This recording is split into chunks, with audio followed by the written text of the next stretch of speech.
with the end of 2019 and the end of the decade, it's time to see which movies are the best.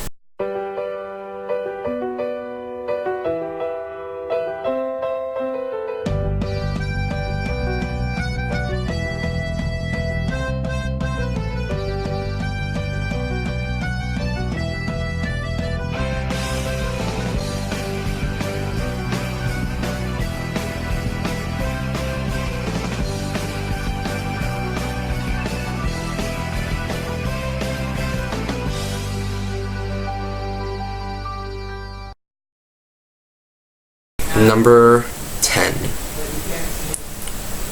Avengers Endgame. Now, Avengers Endgame has a lot in this movie, like the final battle, and that's why it's so high up on my list, because 11 years in the making into this one huge movie. And I just really think that is extraordinary. With like all the characters have one special moment in the movie. Like SpiderMan had to deliver the gauntlet to what's her name, Captain Marvel, which she like shot through all the ships and stuff, and then they tried to get in the van, which exploded, right? Thanos almost got it, which is a very dramatic scene and almost snapped, but Iron Man took it from those first words in 2008, I am Iron Man. Boom. Destroy Thanos, which I think Thanos is a well-laid villain. Like, he took some long time to plan up, like 10 years, and he came in Infinity War. He appeared in all these other movies, and he finally made his upcoming, he finally got introduced in like Avengers or something, and then he finally came and started destroying like planets and stuff in Infinity War. And Endgame, he started like trying to kill the Avengers. So Avengers Endgame is a wicked film because of that, because of all the years adding up. But it's like very good in many ways, but there are some downers about it, like Captain Marvel's haircut. It's something I do not talk about. Now, when I saw Captain America lift the hammer for the first time, I was like, oh, that's kind of lame. I didn't really like it that much because it's not very cool, and it's like 2019 sort of had the worst endings for movies. Like, they were so good up till the point, like Shazam, it was all good up till that one point where they all turned into the family. The family turned into Shazam. I hate that so much. But Endgame, I sort of got used to Captain America with Thor's hammer, and actually liked it when it assembled, I like that. That was actually good. But Shazam is still bad. Well, it's not bad, it's just that end was. But, yeah, Endgame was pretty good. And then those couple scenes, Ant-Man was good in it. He was a hero. The visuals were good. It had a great story. 3 hours long. That is a good time for a Marvel movie. It's been waiting. But I should stop talking about number 10, because we should move on to number 9, The Greatest Showman. Now, The Greatest Showman was, you're probably thinking, why The Greatest Showman over Endgame? Well, because The Greatest Showman was, like, I think it was a true story, something like that, and it has a lot more hard work to it than Endgame did. Not like the plotting of the movie, but like the dancing, all that stuff, that took more time than the actors in Endgame did, right? And just like all the dancing, all the colors. Wish I saw this instead of Star Wars The Last Jedi in theaters. Like, why'd I watch that? But The Greatest Showman has like all this cool dancing with it, and the story is kind of small, but then it all comes together at the end, where Hugh Jackman gives Zac Efron the jacket, the hat, everything. So and then they can all dance. He can take care of the circus and all that. So The Greatest Showman was a really good movie and holds not a lot, but still holds enough for me to like it a lot. And it's very rewatchable. Like, all the songs are good and they make sense inside the movie. Not like Frozen. Let's not talk about that. But yeah, it holds some great amount of singing, dancing. Even has a lot of talking and explaining for everything. So yeah, number 9, The Greatest Showman. Really good movie. I do recommend it. Number 8, Parental Guidance. Now, I don't think many people know about this movie, but this one's also, like, very rewatchable for me. Like, if I'm done watching it, I can rewatch it again. It's just so good. Like, very emotional at the end, where the kid actually learns to talk, and they let me explain the movie. So Grandpa and Grandma haven't seen kids for a while, so they go to the kids while Mom and Dad are going off to sort of a vacation for a little bit. But the mom stays because she doesn't feel like the Grandma and Grandpa can take care of them because they didn't take care of her well. But then the grandma, tries to make the mom leave, and eventually she does. But the grandpa and grandma are in charge of the kids, right? So they learn their mistakes. Like, they get mistakes, right? Everyone does. But then they learn from them and fix everything up. And then they're not the other grandparents, because there's these other ones that take care of the kids all the time. So they stay. And you can probably see why I like the movie so much. It's really good and very enjoyable for me to watch.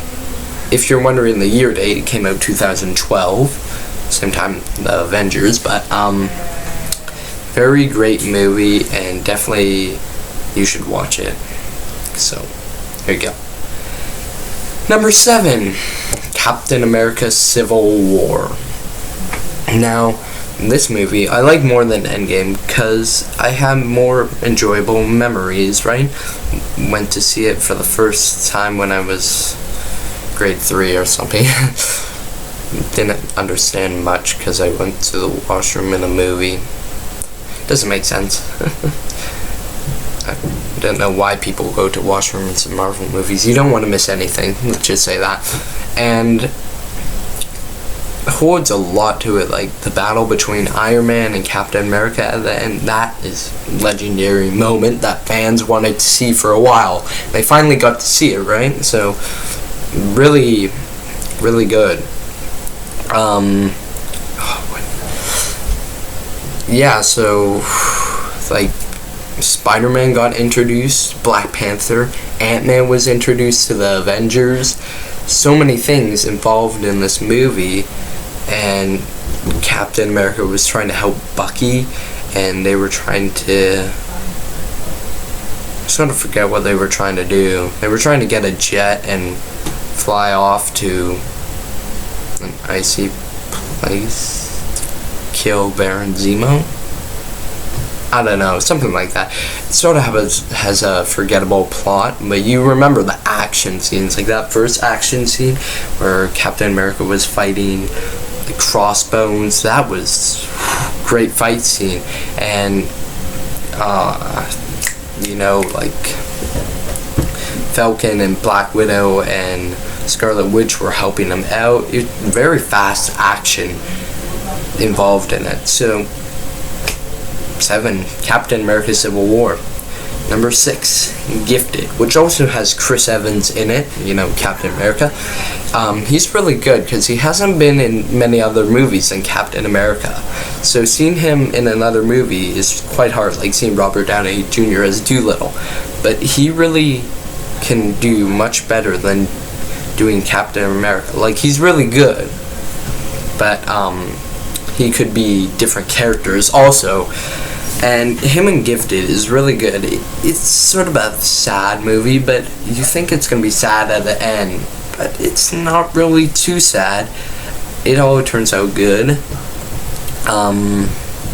Many great scenes and sad scenes and actually funny scenes. Like, there's a scene where he goes to get the cats because allergic person gets rid of them. Chris Evans has to get them, and that was funny. He got all of them.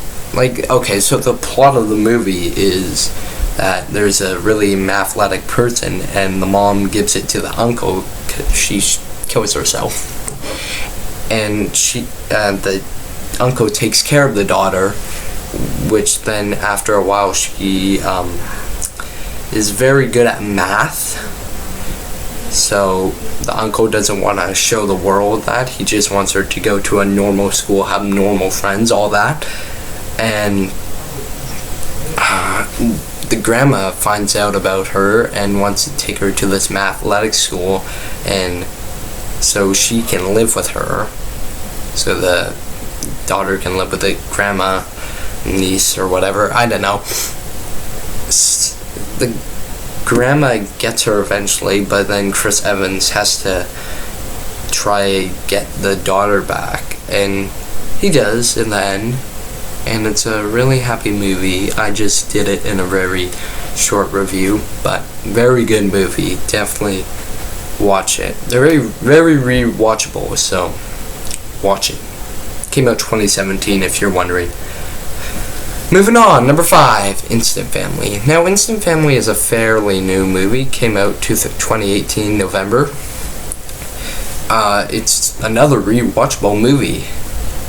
Very good. It's comedy and drama at the same time. And, you know, I sort of like these family movies. What is it about? It's about, there's 3 children, and they're in a orphanage, right? And 2, Mark Wahlberg, that's for one, and his wife in it, are looking for kids in it, and they choose those 3, which no one chooses the teenager, which is Dora, and I forget her name all the time, but the actor of Dora and the Lost City wrote her. They take them in to their home, right? So they live there for a while, and everything goes good. Well, actually, no, it doesn't. It's actually bad at the start until the son, the nail gun falls on his toe, and they take him to the hospital, and then the main teenager girl in it her name's Izzy, and she realizes that the parents are trying to help them as much as possible. So she learns to eventually like them, but then she asks to see their mother because their mother is in like prison because she's like crackhead or whatever, and they go to take her, and then when the kids get back, they're crazy again, and they have to keep on redoing the same old stuff over and over. But then they go to court so the mom can take them back, but the mom doesn't go there, and then they all the teenager realized that the best option for them is the Mark Wahlberg stuff, so they just go with him. They go with them, not just him, but them. And it's a happy movie, so very good. See, The Gifted and Instant Family have sort of similar plots, but not all the way, and definitely one you should watch, and you probably know about it because that was 2018. A lot of people see movies in 2018. So, there you have it. Going on. Moving on. Going on. Doesn't matter. Number 4. SpiderMan Into the Spider-Verse. Now, SpiderMan Into the Spider-Verse was a very, very unique superhero movie. It's my favorite superhero movie because it's very different from the others. And animated movies, I'm not a huge fan. Like, there's some that are good, like Moana, Zootopia, the Peanuts movie, and definitely this one. See, this one has all the comic book stuff, and when you like punch someone, it's like bonk. It's really cool and well animated, and I'm sure you know about this one because it came out 2018 December. And if you don't know, it's a superhero and it counts as a Marvel movie, so I don't know how you don't know what it is, but you probably will. The villain is Kingpin in it, and he is really good. Like, he loses his son and wife because they get scared because he's trying to kill SpiderMan, and they die. Not because of SpiderMan, because they get in a car crash.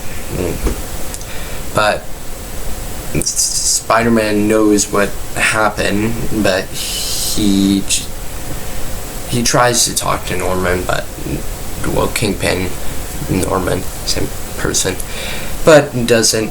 Norman always wants to kill Spider-Man and make these master plans to get his family back, and Spider-Man tries to stop him, usually does, except this one time where he dies, and then Miles takes the role of Spider-Man and catches Kingpin. So the plot is really good, and the animation is really good. Mash that together, you get a great animated movie that wins Best Animated Feature. So definitely watch it. Moving on, number 3, Jojo Rabbit. Jojo Rabbit, I watched it not that long ago, like 3 months ago or something. Not long at all. I'm waiting for it to come on DVD. It's really amazing. Like,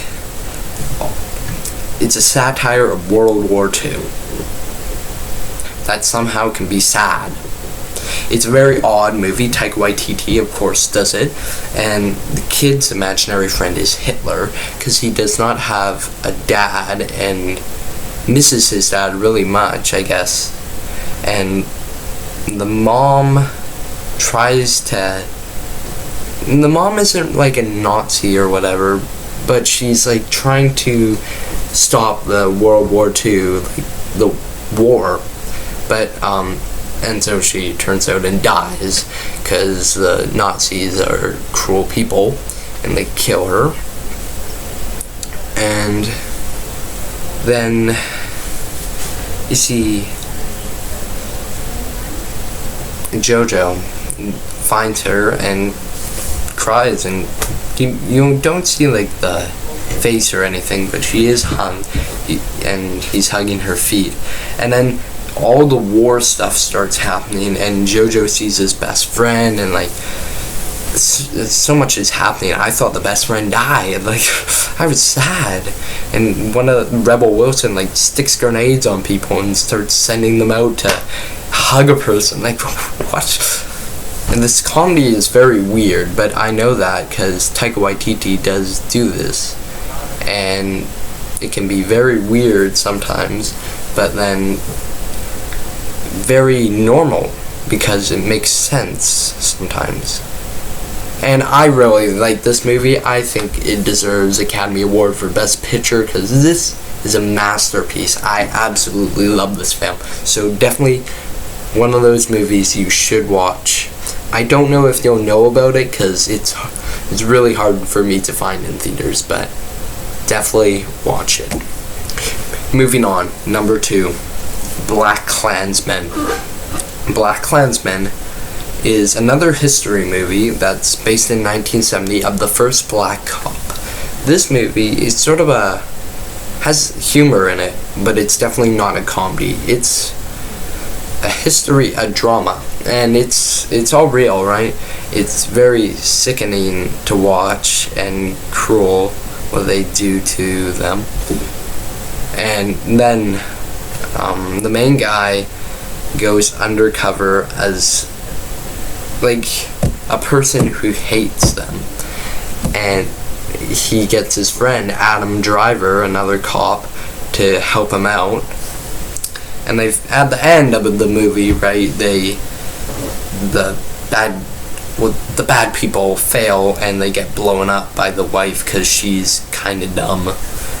And then at the end, they won't call the main black cop anything cruel. Like, how much they were calling him, like, swears and everything was just so sad to watch. And I think this movie, very emotional, very sad about learning about our history, but it's all true, and definitely one of those movies you should watch.